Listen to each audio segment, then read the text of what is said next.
For decades, the joke about Brazil has been that it's the country of the future and always will be. Despite enormous natural resources, it has long displayed an uncanny ability to squander its vast potential. Now, it's beginning to look like Brazil might have the last laugh. While most of the world is consumed with debt and unemployment, Brazil is trying to figure out how to manage an economic boom. It was the last country to enter the Great Recession, the first to leave it, and is poised to overtake France and Britain as the world's fifth largest economy. Its outgoing president may be the most popular politician on the planet, and with the World Cup and the Olympics on the way, Brazil is about to make its grand entrance on the global stage. The story will continue in a moment.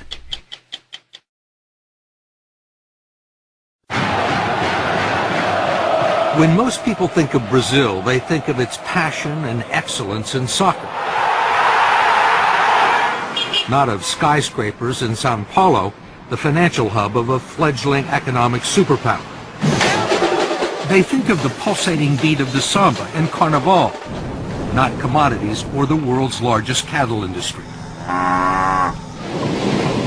They see the beaches of Ipanema and Copacabana and breathtaking vistas.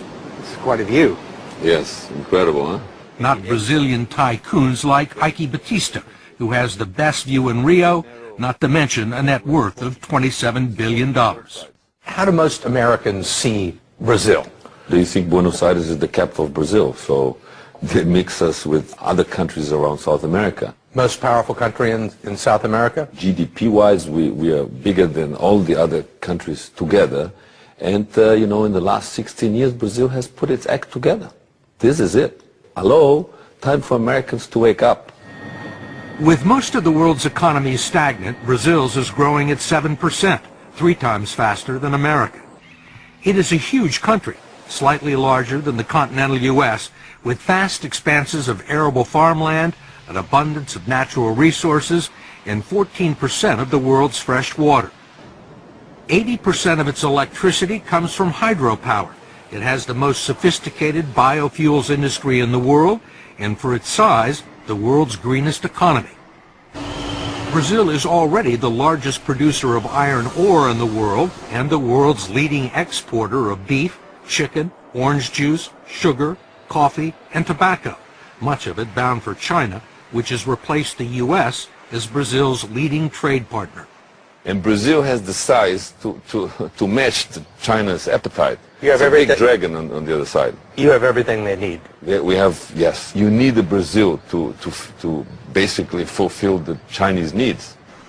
Batista, who has interests in mining, transportation, and oil and gas, is building a huge superport complex north of Rio with Chinese investment that will accommodate the world's largest tankers and speed delivery of iron ore and other resources to Asia. But it's not just commodities that are driving the Brazilian boom. The country has a substantial manufacturing base and a large auto industry. Aviation giant Embraer is the world's third largest aircraft manufacturer behind Boeing and Airbus, and a main supplier of regional jets to the U.S. market. Ike Batista says the one thing that Brazil could use more of is skilled labor. We have to create more engineers. In my oil company, I'm importing Americans to weld our platforms. To weld the platforms? Yes, there's a lack of welders. We're walking into a phase of almost full employment. This country has created almost 1.5 million jobs this year already. It's unbelievable.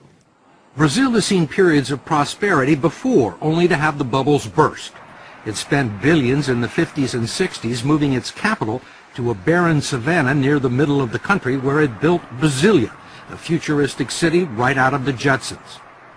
Then it borrowed billions more to develop the country's interior. Corruption and ineptitude eventually led to a financial collapse, 2,000% inflation, and at the time, the largest financial rescue package in the history of the International Monetary Fund.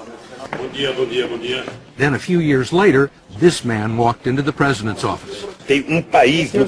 President Luiz Inácio Lula da Silva, known simply as Lula, is a former metal worker with a 4th grade education and a doctorate in charisma.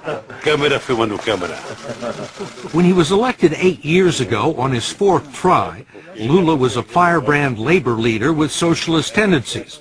Some predicted another Hugo Chavez. But he's about to leave office with a 77% approval rating and much of the credit for turning the country around. We talked to him at the presidential residence in Brasilia. When you took office, there were many businessmen both in Brazil and abroad who were very nervous about you, who thought that you were a socialist and that you were going to take the country sharply to the left. Yet these people now are among your biggest supporters. How did that happen? Look, every once in a while I joke that a metal worker with a socialist background had to become president of Brazil to make capitalism work here. Because we were a capitalist society without capital. And if you look at the bank's balance sheets for this year, you will see that the banks have never made so much money in Brazil as they have during my government. The big companies have never sold as many cars as they have during my government. But the workers have also made money. How have you managed to do that? I have found out something amazing. The success of an elected official is in the art of doing what is obvious.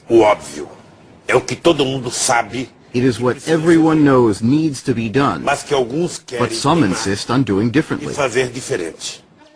One thing obvious to Lula was the social and economic chasm separating Brazil's rich and poor. He gave the poor families a monthly stipend of $115 just for sending their children to school and taking them to the doctors.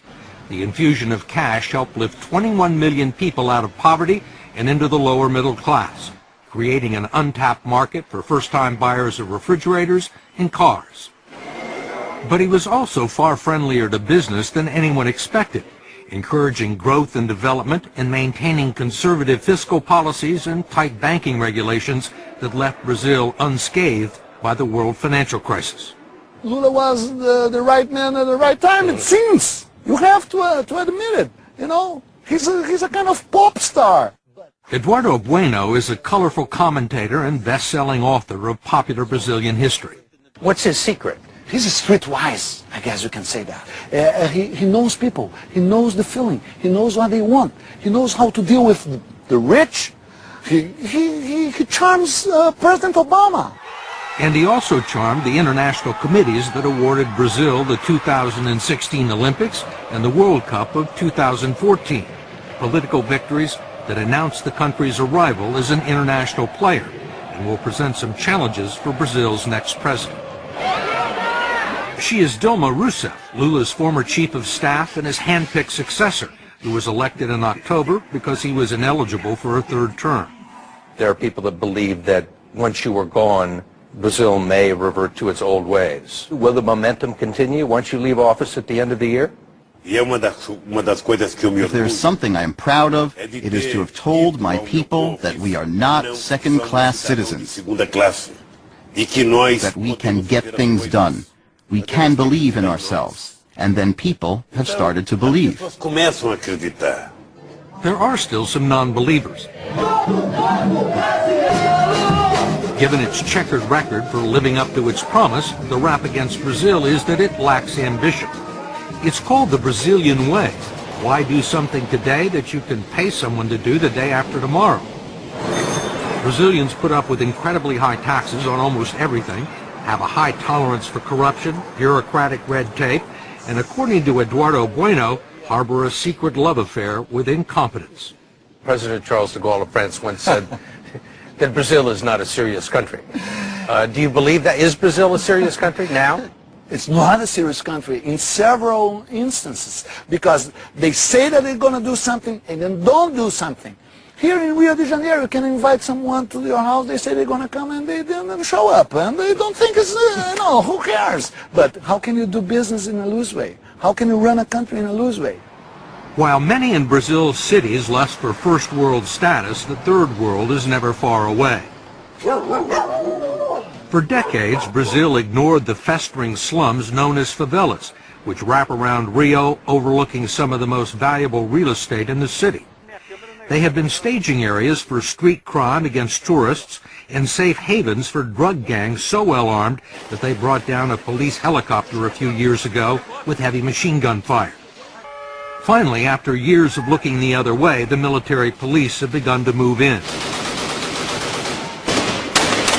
In recent weeks, some parts of Rio have been a battle zone, with drug traffickers burning buses near some of the sports venues. But so far, the police have pacified 13 of the most dangerous favelas, and there are 27 more to go. This is a revolution. I myself did not believe this 3 years ago. There is a solution for slums all over Brazil. But there are also some massive problems with infrastructure. If the road to Brazil's future is long and wide, it is also jammed with traffic and filled with potholes. 90% of the roads in the country are still unpaved, and in the cities there's not much in the way of public transportation. And already there are major delays in the building and renovating of stadiums for the 2014 World Cup. FIFA, the World Soccer Organization, says Brazil is way behind in making preparations for the World Cup. Will the country be ready? Primeiro, nós precisamos tomar cuidado. Look, first, we need to be careful about European perfectionism, because everything that happens here in the South, they think they know better than us. Então, Well, the Europeans may put their minds at ease because we will organize the most extraordinary World Cup ever. tudo que já foi feito. What they didn't make in 500 years, they want to make in 4, because the World Cup is going to be in Brazil. Do you think they'll be ready? No, I don't think it's going to be ready, especially because Brazilians don't mind to be late. You know, they think, just get a little late, what's the problem? They're going to be planting the grass while the ball was already rolling. Whatever happens in Brazil, no one will be able to blame it on a lack of money. That's because 150 miles off the coast lie what are believed to be the largest discoveries of oil found anywhere in the world in the past 35 years. Petrobras, the state-owned oil company, is preparing to drill 20,000 feet below the surface of the Atlantic to reach oil fields that sit underneath layers of salt beds. This oil story is $1 trillion story right in front of us here. What do the offshore oil discoveries do for Brazil? What do they mean for the country's future? Oh, it means, you know, we should be producing in excess of 6 million barrels a day. So it put us among the third, fourth largest producer in the world, massive exporter. President-elect Dilma joked that the oil discoveries were just the latest proof that God is Brazilian. An economist from Goldman Sachs, no less, had predicted that Brazil, along with Russia, China, and India, will dominate the world economy in the 21st century. If it happens, Brazil would be a different kind of superpower, one that would rather make love, not war. It has no nuclear arsenal, and aside from contributing a small number of troops to the Allied cause in 1944, Brazil hasn't fought a war since 1870. Why fight? With all the pleasures, beach and sun, war, forget it. Soccer? Let's watch a soccer game. Let's go to the beach.